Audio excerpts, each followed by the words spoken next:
Hello everyone. आज का topic counter से रिलेटेड ये सारे पॉइंट्स। पहला point, counter is a sequential circuit. It means this circuit is complicated. Its circuit diagram will be complex.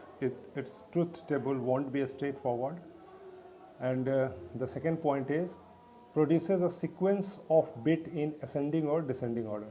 It means counter is used to get a combination of uh, binary digits either in ascending order or descending order. That we will discuss in coming slides. Second, this one is, say, n bit counter. N bit counter, it means if this is a circuit diagram of the counter, so the output line will be suppose there are two output lines. It means you can say that this is a 2-bit counter. If the output line is more than 2, this is suppose counter will have only one input line and more than one output line. Suppose it has 3 output lines, you can say that the counter is 3-bit counter. So what happens in the case of 2-bit or 3-bit? Every time you trigger the counter, suppose 1 is used to trigger the counter, every time you trigger, it will produce a combination of binary digits. Suppose we are talking about 2-bit counter. When you receive first time, the first line produces 0 0, suppose, and you pass 1 to the counter to trigger. This is suppose trigger line. You pass 1. What happens? Suppose it produces 1 1.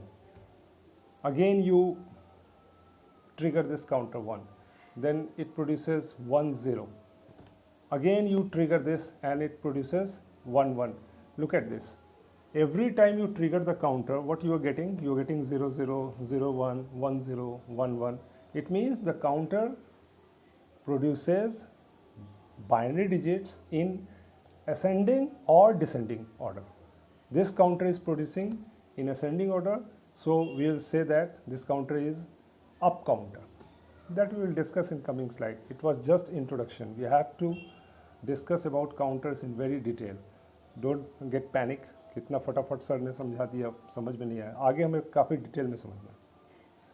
Positive edge and negative edge triggered counter. देखो, मान लो ये counter है, ये trigger line है, ये output line. अगर हम 1 डालते हैं, ये ट्रिगर होता है, तो इसे हम पॉजिटिव एज काउंटर कहेंगे। अगर काउंटर 1 पे नहीं 0 पे ट्रिगर होता है, तो इसे हम निगेटिव एज काउंटर कहेंगे। ये भी हमें आगे डिस्कस करना। अप काउंटर, डाउन काउंटर तो भी बताया ही कि अगर काउंटर इंक्रीजिंग ऑर्डर में नंबर प्रोड्यूस करता है तो उसे अप काउंटर कहते हैं। डिक्रीजिंग ऑर्डर में प्रोड्यूस करता है तो डाउन काउंटर कहते हैं। कुछ कॉम्प्लेक्स काउंटर्स ऐसे भी होते हैं जिसे हम अप डाउन काउंटर कहते हैं। अप डाउन का मतलब कि मैं ठीक से लिख नहीं पाया, चलो साफ यहाँ लिख देता हूँ, बोल देता हूँ, उससे सुनाई तो देता है ना आप लोगों को। अप डाउन काउंटर मतलब कि पहले बढ़ता हुआ क्रम में जाएगा। मान लो 0 1 0 0 0 0 1 1 0 1 1 के बाद फिर घटता हुआ क्रम 1 0 0 1 0 0। तो अगर ऐसा काउंटर है तो उसे अप डाउन काउंटर कहेंगे। सिंक्रोनस एंड एसिंक्रोनस काउंटर, ये भी आपको समझ में नहीं आएगा, एक सेपरेट टॉपिक है। What is asynchronous counter, what is synchronous counter, सबका इस टॉपिक का अलग अलग वीडियो लेक्चर आएगा, इसलिए इसको हल्के में नहीं लेना। Coming to the next slide, see this is a block diagram of counter. Look, इस ब्लॉक डायग्राम से कुछ बातें ये क्लियर हो रही है कि ये 2 बिट का काउंटर है, और कोई भी बात क्लियर नहीं हो रही है। क्लियर मतलब क्या ये अप काउंटर है या ये डाउन काउंटर है, ये क्लियर नहीं। क्या ये पॉजिटिव एज काउंटर है, ये नेगेटिव एज काउंटर है, ये क्लियर होता है। वो कैसे होगा कि देखो, अगर इसमें ऐसे लगा होगा इस तरीके से, तो ये अप काउंटर कहलाएगा। ये ब्लॉक डायग्राम इसलिए इसमें नहीं दिखाया गया है। Up counter down counter positive edge है कि निगेटिव एज है, वो डिपेंड करता है कि आपने कौन सा जेके फ्लिप फ्लॉप यूज़ किया है। देखिए फ्लिप फ्लॉप का block diagram, this is J, this is wait, थोड़ा बड़ा बनाना पड़ेगा।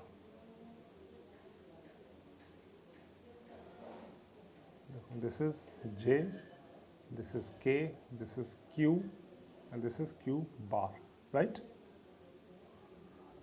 अभी अगर आप ऐसे छोड़ देंगे इतना ही पे इस ब्लॉक डायग्राम को, तो ये ब्लॉक डायग्राम क्या कहलाएगा? ये ब्लॉक डायग्राम लैच कहलाएगा, फ्लिप फ्लॉप नहीं कहलाएगा। ये लैच का ब्लॉक डायग्राम है। जब आप इसमें ऐसे लगाएंगे, ऐसे ट्रायंगल जैसा बनाएंगे, तब ये कहलाएगा कि फ्लिप फ्लॉप है। ये दरवाजे को दर्शाता है, और ऐसा दरवाज़ा दर्शाता है कि ये पॉजिटिव एज्ड फ्लिप फ्लॉप है। ठीक है, अगर निगेटिव एज्ड फ्लिप फ्लॉप होगा तो वो ऐसा होगा। देखिए जे, के, क्यू एंड क्यू बार। देखिए यहाँ पे ऐसे ही रहेगा, और इधर एक छोटा सा गोला, ये negative aged flip flop. What do you mean by positive aged flip flop and negative aged flip flop? मतलब वो फ्लिप फ्लॉप जिसका दरवाज़ा 1 से खुले वो पॉजिटिव एज्ड फ्लिप फ्लॉप कहलाता है, और वो फ्लिप फ्लॉप जिसका दरवाज़ा 0 से खुले वो निगेटिव एज्ड फ्लिप फ्लॉप कहलाता है। याद रहे, काउंटर ज़्यादातर निगेटिव एज्ड फ्लिप फ्लॉप से बनता है, पॉजिटिव से भी बन सकता है। किताबों में आप जब भी पलट के देखिएगा, मोस्टली आपको निगेटिव एज्ड फ्लिप फ्लॉप ही दिखेगा। ये एक सैंपल है काउंटर का। सर्किट डायग्राम तो नहीं है, इसे हाइब्रिड डायग्राम कह सकते हैं, क्योंकि देखो ये जेके फ्लिप फ्लॉप का ब्लॉक डायग्राम यूज़ किया गया, ये जेके फ्लिप फ्लॉप का ब्लॉक डायग्राम यूज़ किया गया, और बाकी सर्किट है। क्यों ब्लॉक डायग्राम यूज़ किया गया? क्योंकि अगर सबका सर्किट डायग्राम यूज़ करेंगे तो बहुत कॉम्प्लिकेटेड हो जाएगा, पूरे स्क्रीन पे छा जाएगा। अब आप ज़रा इसको जूम करके देखिएगा, तो देखिए यहाँ पर ये कौन सा फ्लिप फ्लॉप यूज़ हुआ है, देख लीजिए। ये गोल ऐसा बना हुआ है ना, मैंने बताया था कि अगर फ्लिप फ्लॉप यूज़ हुआ है ऐसा तो ये पॉजिटिव एज फ्लिप फ्लॉप कहलाएगा, और ऐसा गोला लगा हुआ है तो ये निगेटिव एज फ्लिप फ्लॉप कहलाएगा। ठीक है, देखिए तो ये 2 फ्लिप फ्लॉप यूज़ हुआ है। जितने बिट का काउंटर है उतना बिट फ्लिप फ्लॉप वो कहलाता है। तो ये आपका 2 बिट काउंटर है। ये अभी हम रन करा के नहीं दिखा रहे हैं। इस टॉपिक को बहुत धीरे धीरे हमें समझना है, तभी इसको आप अच्छे तरीके से समझ पाएंगे। आज का सिर्फ मान के चलो इंट्रोडक्शन टू फ्लिप फ्लॉप है। इसे अगले क्लास में हम कैसे ये एक्चुअली आपको बता दें ये है क्या। ये इस फ्लिप फ्लॉप के बारे में पहली जानकारी ये है कि ये 2 बिट फ्लिप फ्लॉप है। दूसरी जानकारी ये है कि ये एसिंक्रोनस है, एसिंक्रोनस फ्लिप फ्लॉप है, सिंक्रोनस फ्लिप फ्लॉप नहीं है। तीसरी जानकारी इस फ्लिप फ्लॉप के बारे में ये है कि ये निगेटिव एज्ड फ्लिप फ्लॉप है, निगेटिव एज्ड फ्लिप फ्लॉप। देखो ये सब दिख रहा है, कैसे दिख रहा है? 2 बिट है क्योंकि इसमें 2 जेके फ्लिप फ्लॉप यूज़ हुआ है, इसलिए 2 बिट है। एसिंक्रोनस ये इसलिए है, एसिंक्रोनस और सिंक्रोनस के बारे में हम लोग को डिटेल में पढ़ना है, थोड़ा हम रफ आइडिया बता देते हैं। सारे फ्लिप फ्लॉप अगर एक लाइन से कनेक्टेड होंगे, मान लो ये एक फ्लिप फ्लॉप है, ये एक फ्लिप फ्लॉप है, इसका ये दरवाज़ा है, इसका ये दरवाज़ा है, सब दरवाज़ा एक ही लाइन से कनेक्टेड है कि हम यहाँ 1 दिया तो सब खुल गया एक साथ।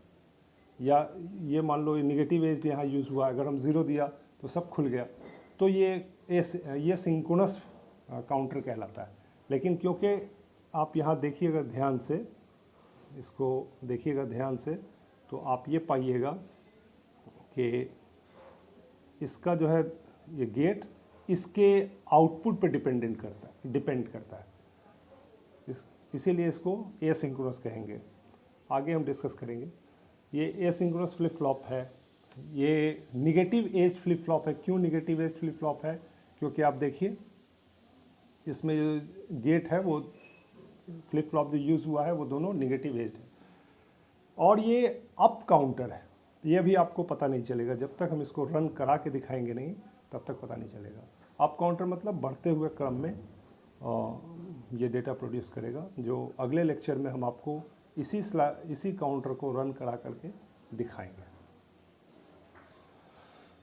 Thanks for joining this session. Hope you are fine, taking care, staying home. Take care of yourself, your family, poor people around you. Thanks for joining this session. Bye-bye.